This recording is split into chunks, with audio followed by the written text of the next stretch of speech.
उठकर खड़े हो गए और मुझे देखने लगे। जब वह कुछ नहीं बोले तो मैंने ही पूछ लिया, ऐसे क्या देख रहे हो? बोलो ना, मैं कैसी लग रही हूँ आज?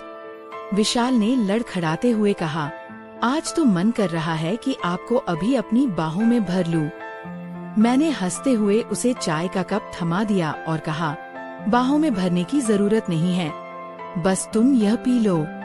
विशाल ने फटाफट कप लिया और घूंट घूंट में चाय खत्म कर दी। चाय पीते ही कुछ ही मिनट बाद उसने मेरी कलाई पकड़ ली और अपनी तरफ धीरे से खींच लिया। उसके बाद अपनी वो नजरें मेरी आंखों पर टिका दी। बाप रे, क्या क्या बताएं दोस्तों।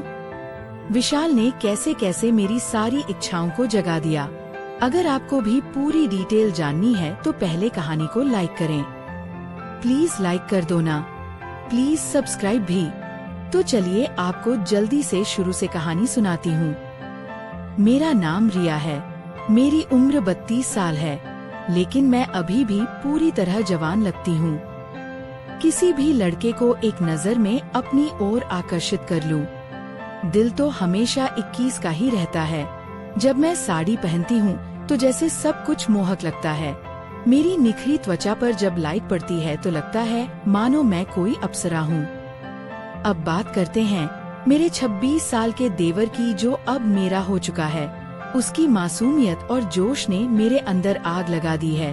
जब वह मेरी तरफ देखता है तो उसकी आंखों में वह लाल साफ छलकती है, जैसे वह किसी मीठे ख्वाब को जी रहा हो।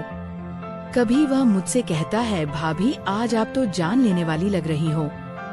इसीलिए मेरे पति कभी कभी ऑफिस से जल्दी आकर मुझे चुपके से गले से लगा लेते हैं। हम शहर में रहते हैं क्योंकि मेरे पति मल्टीनेशनल कंपनी में बड़े पद पर काम करते हैं। मेरी 6 साल की एक बेटी भी है, इसलिए मेरी फिगर भी अब और आकर्षक हो गई है। पति को अपना फर्ज समझकर रोज उनकी देखभाल करती थी। भले ही हमारी शादी को 8 साल हो चुके थे, लेकिन मेरे पति अभी तक मुझे बहुत लाड प्यार से संभालते थे। अच्छा से मेरा मतलब है हर हिस्से को छू छू कर मोहब्बत करते थे।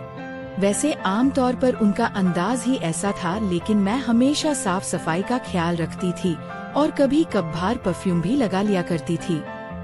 दोस्तों, आपको मुझसे बात करना है तो इस वीडियो को लाइक करो और चैनल को सब्सक्राइब करो। और हाँ दोस्तों, जो सब्सक्राइब करेगा उसे मैं अपना नंबर भेज दूंगी, तो जल्दी से सब्सक्राइब कर लो। पिछले महीने कुछ ऐसा हुआ जिसका हमें कभी अंदाजा भी नहीं था। शाम को मेरे पति राहुल घर लौट रहे थे। उनके ऑफिस में एक जरूरी कॉन्फ्रेंस थी, इसीलिए सबने उन्हें बहुत बिजी रखा था और वह कार से घर आ रहे थे। आते वक्त उनकी कार का टायर पंक्चर हो गया। इस हादसे में उनकी पीठ में चोट लग गई और डॉक्टर ने कहा कि रिकवर होने में कम से कम 8 से 9 महीने लगेंगे। ये सुनकर मेरा दिल बैठ गया। राहुल का दर्द भले ही शारीरिक था, लेकिन मेरे मन में एक गहरी व्याकुलता भर आई। जब मैंने उन्हें अस्पताल में देखा, उनकी आंखों में तकलीफ साफ नजर आ रही थी। मैंने फौरन उनके पास जाकर उनका हाथ पकड़ लिया। इसी वजह से मेरी ननद और मेरा देवर उनकी देखभाल के लिए आए थे। मेरे सास ससुर तो वापस चले गए, लेकिन राहुल ने देवर को यहाँ रुकने को कहा क्योंकि वह ठीक से उठ भी नहीं पा रहे थे। मुझे ही बाजार से सामान लाना और बाहर के काम संभालने पड़ते थे। मैं राजी हो गई और बहुत खुश हो गई। देवर जी मेरे कद के बराबर ही आते थे। बॉडी भी फिट थी और रंग भी गोरा था। वह ज्यादा शरारती टाइप का लड़का नहीं लग रहा था और मैं भी खुश थी कि कोई तो आया जो मेरी मदद कर सके। आज वह मुझसे थोड़ा थोड़ा झिझक रहा था क्योंकि वह शादी के बाद पहली बार मेरे साथ इतने करीब था। रात को जब मैं राहुल को दवा दे रही थी, तब मेरा देवर भी हमारे पास बैठा था और फिर अपने कमरे में जाकर समय पर सो गया था। राहुल के चेहरे पर थोड़ी सुकून की लकीर थी, लेकिन वह सीए अभी भी दर्द में था। तभी मेरी सारी फीलिंग्स बाहर निकल आई। मैंने राहुल के पास बैठकर कहा, वह भी क्या दिन थे जब आप रोज मुझे छूते और अपनी गर्मी से भर देते थे। राहुल ये सुनकर हल्के से मुस्कुराने लगे। क्या हो गया मेरी जान, आज तो पूरी उत्तेजित लग रही हो। मैंने कहा, नहीं जी, आपको तो मजाक सूझ रहा है और इधर मेरी हालत खराब है। सच बताओ तो इसने मेरा बुरा हाल कर रखा है। मेरे पति बोले, मैं तुम्हारा दर्द समझता हूँ रिया, मेरा भी बहुत मन करता है, लेकिन क्या करूँ? मैं तो ठीक से हिल भी नहीं सकता। बस थोड़े दिन और सब्र कर लो, फिर देखना मैं इस तुम्हारे खूल का क्या हाल करता हूँ। तभी मैंने कहा, थोड़े दिन नहीं, पूरे 9 महीने बाकी हैं ठीक होने में, और मेरा तो 1 महीने में ही यह हाल हो गया। पता नहीं आगे के दिन कैसे कटेंगे। मेरे पति मेरी उदासी दूर करने के लिए बोले, चलो वह नहीं तो कम से कम चाय ही पिला दो, डॉक्टर ने भी कहा है। तभी मैंने हंसते हुए कहा, आपके नसीब में तो वह भी नहीं है, क्योंकि आपकी बिटिया ने पी लिया है। हम दोनों जोर जोर से हंसने लगे। मेरे पति मुझे खुश रखने की पूरी कोशिश करते थे, लेकिन मैं क्या करूं? सब बेकार था। थोड़ी देर बाद राहुल सो गया, क्योंकि उनकी दवाइयों में नींद की गोलियां भी थी, लेकिन मुझे नींद कहाँ आ रही थी। इसीलिए मैं खड़ी होकर देवर जी को देखने चली गई कि वह सोया है या नहीं, लेकिन वह आलय अब भी जाग रहा था और मोबाइल देख रहा था। मैंने उसके कमरे में जाकर कहा, हुआ विशाल, 12 बजे बज चुके हैं और तुम अभी तक नहीं सोए, लगता है तुम्हारे मन नहीं लग रहा है। वह उठकर बैठ गया और बोला, नहीं भाभी, ऐसी बात नहीं है, बस यूं ही फोन देखते देर हो गई। फिर उसने पूछा, भाभी आप भी तो नहीं सोई? मैंने कहा, मुझे तो आजकल नींद ही नहीं आती। विशाल ने पूछा, क्यों, क्या बात हो गई? मैंने हंसते हुए कहा, नहीं, वो मैं तुम्हें नहीं बता सकती। जब तुम्हारी शादी होगी तो तुम्हें खुद ही पता चल जाएगा। मेरे मुंह से ऐसा सुनते ही विशाल ने अपनी नजरें नीचे कर ली और अंदर ही अंदर मुस्कुराने लगा। तभी मैंने कहा, अरे तुम तो इतनी सी बात पर शर्मा गए। अच्छा बताओ, अभी तक कोई लड़की पसंद की है या नहीं? विशाल कुछ नहीं बोला, उसे अभी भी संकोच था। तभी मैंने उसका हाथ पकड़ा और कहा, अरे पागल, अपनी भाभी से इतना मत शर्माओ। वह धीरे से बोला, भाभी सच बताओ तो ऐसी बातें मैंने अभी तक अपने दोस्तों से भी नहीं की हैं। मैंने कहा, अच्छा तुम मुझे अपना दोस्त ही समझ लो ना, क्योंकि मुझे ऐसी बातें करने में बहुत मजा आता है। विशाल ने कहा, हाँ भाभी एक थी, लेकिन उसने मेरे से बातें बंद कर दी हैं। मैंने पूछा, तुमने तो कर दी होगी ना? विशाल बोला, नहीं भाभी सच बताओ तो मैंने उसे ठीक से छुआ भी नहीं था। मैंने मुंह बनाते हुए कहा, तुम तो बड़े सीधे हो। चलो कोई बात नहीं, अब तुम मेरे पास आ गए हो तो मैं तुम्हें अपना प्यार देकर जवान कर दूंगी। मैं बातें करते करते विशाल के कमरे में ही गई थी। सुबह जब मेरी आंखें खुली तो विशाल बेड पर बैठा हुआ मुझे ही देख रहा था। मेरे उठते ही विशाल ने मुझे गुड मॉर्निंग बोला। जब मैंने पूछा, क्या देख रहे हो, तो वह बोला, भाभी आप सच में बहुत मोहक हो। वह मुस्कुराते हुए बोला, अच्छा तब तुम सुबह सुबह आकर्षण का मजा ले रहे हो और रात को तो बड़े शर्मा रहे थे। वो मुस्कुरा के पूछने लगा, भाभी आप बुरा ना मानो तो एक बात पूछ सकता हूँ? मैंने कहा, अरे पागल, मैं क्यों बुरा मानूंगी, पूछो क्या पूछना है। उसने मुझसे कहने लगा, भाभी सच सच बताना, आप जो 3 किलो की ये थैलियाँ लिए घूमती हो, आपको भारी नहीं लगता क्या? उसकी अब बात सुनकर मेरी हंसी छूट गई। इसके बाद विशाल मुझसे काफी खुल गया था और अब वह मुझसे ज्यादा शर्म नहीं करता था। इससे मैं भी बहुत खुश थी, क्योंकि अब मेरा भी समय अच्छे से बीतने लगा था। विशाल को आए हुए 20 दिन बीत चुके थे और वह मुझसे काफी खुल मिला गया था। वह बाहर के सारे काम कर देता, बाजार से सामान ले आता और अपने भैया को भी सहारा देता। मेरी तो बहुत सेवा करने लगा था। शाम को मेरा सिर भी दबा देता और कभी कभी मेरे शरीर को भी आराम देता। लेकिन मेरी चाहत दिनों दिन बढ़ रही थी और मैं मेरे पति की हालत अब भी वैसी ही थी। अब सब कुछ मेरी बर्दाश्त के बाहर हो चुका था। मैंने सोचा कि अब तो विशाल ही है जो मेरी मदद कर सकता है। वैसे मेरे मोहल्ले में भी 3 लड़के रहते थे जो कॉलेज जाते थे। वे भी मुझे देखते थे। जब भी मैं छत पर कपड़े सुखाने जाती तो वे मुझे ही देखते, और पहले तो मैंने सोचा कि उनमें से एक को सहारा ले लूं ताकि कुछ दिन काम चल जाए। लेकिन फिर मैंने सोचा कि मैं इस घर की इज्जत हूँ और कल को पता नहीं यह मुझे या मेरे पति को बदनाम कर दें, इसीलिए मैंने उन्हें अनदेखा किया।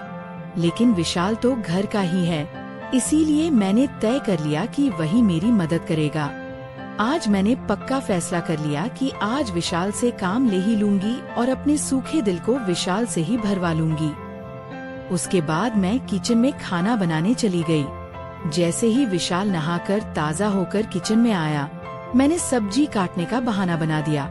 मैं किचन में ही साड़ी का पल्लू नीचे करके काम कर रही थी। मेरी बेटी अभी नानी के घर गई हुई थी, क्योंकि घर में उसे देखने वाला कोई नहीं था, इसलिए अब बाकी का काम खुद करना पड़ता था और घर में मेरे पति और विशाल के अलावा कोई नहीं था, तो मुझे डर भी नहीं था। जैसे ही विशाल अंदर आया, वह मुझे देखकर एकदम हैरान हो गया और कहने लगा, सॉरी भाभी, मुझे माफ कर दो, मैंने देखा नहीं, और बाहर जाने लगा। तभी मैंने उसे रोक लिया। अरे विशाल, क्या हुआ? कोई बात नहीं, अंदर आ जाओ। विशाल बोला, भाभी ऐसे मैं अंदर कैसे आऊं? मैं कहा, ऐसे वैसे मत करो और जल्दी से आकर मेरी मदद करो। विशाल का मन भी कर रहा था, लेकिन मैं उसकी भाभी थी, इसीलिए वह थोड़ा हिचक रहा था। फिर अब मैंने उसे कहा। धीरे धीरे विशाल किचन में आ गया और पास आकर खड़ा हो गया। वह मुझे देखता ही रह गया। तभी मैंने कहा, ऐसे क्या घूर रहे हो? क्या तुमने आज तक नहीं देखा? वह बोला, माँ कसम भाभी, मैं आपको बता नहीं सकता कि मुझे कैसा लग रहा है। बहुत ही कमाल है भाभी। मैंने कहा, तारीफें करना छोड़ो और यहाँ मेरी मदद करो। तभी विशाल बोला, भाभी मुझे नहीं पता कैसे करना है। तो मैंने कहा, अरे बेवकूफ, इसमें कुछ नहीं करना, ये लो पकड़ो और बस धीरे धीरे सहलाओ। थोड़ी देर बाद जब विशाल के हाथ नरम होने लगे, तो मैंने सोचा कि अब मेरा आगे झुककर सही से काम करने का समय है। मैं आगे झुकी और विशाल ने पीछे से मेरी मदद करने लगा। लेकिन कुछ देर में ही विशाल का मन शांत हो गया, तो देखा कि विशाल का काम तो पहले ही पूरा है। उसे देखकर अब मेरा मन बहुत उदास हुआ, लेकिन फिर भी मेरी हंसी निकल ही पड़ी। मैंने नाराजगी से विशाल को हल्का धक्का मारते हुए कहा, ये क्या किया बेवकूफ, तुमने तो शुरू होने से पहले ही पूरा कर दिया। इसके बाद जैसे ही विशाल का उत्साह ठंडा हुआ, उसने हड़बड़ाते हुए कहा, सॉरी भाभी, सॉरी, वो मैंने ऐसा कभी नहीं किया, इसलिए मुझसे ऐसा हो गया। मैं अभी जाकर साफ करके आता हूँ। उसे चला गया। मैंने भी उसे ज्यादा नहीं रोका, क्योंकि मैं समझ चुकी थी कि यह उसके लिए इतना आसान नहीं होगा। इस चक्कर में आज खाना भी लेट हो गया था, इसीलिए मैंने जल्दी से खाना तैयार किया और राहुल को कमरे में देने के लिए चली गई। वह अब भी बैठे बैठे खाने का इंतजार कर रहे थे। राहुल बिल्कुल सीधे साधे और नरम दिल वाले आदमी हैं। वह मेरी बहुत चिंता करते हैं। जब मैं उनके लिए खाना लेकर गई तो पूरा पसीने से तर हुई थी। मुझे देखकर वह बोले, इतनी जल्दबाजी क्यों करती हो? रिया, धीरे धीरे काम कर लिया करो, ना देखो तुमने अपना क्या हाल बना लिया है। तब मैंने उन्हें छेड़ते हुए कहा, ये तो कुछ भी नहीं आई है। जब तुम काम करते हो तो मेरा इससे भी ज्यादा बुरा हाल हो जाता है, और तब तो मैं तुम्हें रुकने के लिए भी कहती हूँ, लेकिन तुम तो हाँ कहकर स्पीड बढ़ा देते हो। मेरे मुंह से ऐसा सुनकर मेरे पति मुस्कुराने लगे। तुम भी ना रिया, कहाँ की बात कहाँ ले जाती हो। इसके बाद राहुल ने खाना खा लिया और मैंने उन्हें दवाई भी दे दी। दवाई लेने के बाद उन्हें नींद आ गई और वह आराम करने लगे। मैं भी काफी थक चुकी थी, इसलिए मैं नहा धोकर ताज़ा हो गई। इसके बाद मैं विशाल के कमरे में उसे देखने के लिए गई तो वह भी सो चुका था। फिर मैरियो अभी का आराम करने लगी। शाम को जब मैं विशाल को चाय देने गई तो वह बैठा फोन चला रहा था। मुझे देखकर उसके चेहरे पर मुस्कान आ गई। मैं भी उसे देखकर हंसने लगी और मैंने उससे पूछ लिया, क्या बात है विशाल, आज तो तुम काफी खुश लग रहे हो। तो वह बोला, भाभी वो मैंने पहली बार ऐसा एहसास लिया था। प्लीज आप बुरा मत मानना, मैं सच बता रहा हूँ। बिल्कुल मेरे से काम नहीं बन पाया। तभी मैंने उसे रोकते हुए कहा, अरे बेवकूफ, मैं कब बुरा मानने लगी? वैसे सच बताओ तो मुझे भी अच्छा लगा। इसके बाद मैं विशाल को चाय पकड़ा दी और उसके साथ बैठकर पीने लगी। हम दोनों बातें करने लगे। आज विशाल के मुंह से मेरे लिए तो तारीफें ही बरस रही थी।